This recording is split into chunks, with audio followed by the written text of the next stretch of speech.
falei para os senhores, a ideia é a gente fazer essas crianças terem valor no que elas estão galgando na vida, no estudo, em casa, na sociedade. Então é uma cerimônia simples, a graduação ela não está diminuindo nem aumentando nada na vida deles, a não ser a responsabilidade deles entenderem que tudo eles precisam valorizar. Tá?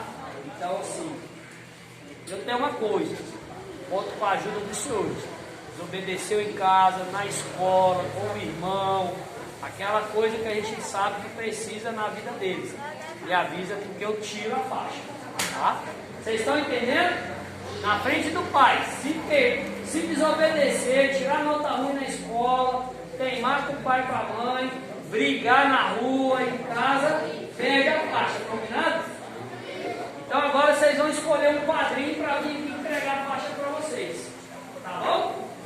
Daniel, quem que vai ser seu padrinho para te dar a faixa nova?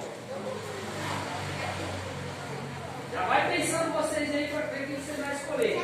Daniel, quem que é? Fala o nome. Pai dele, seu pai.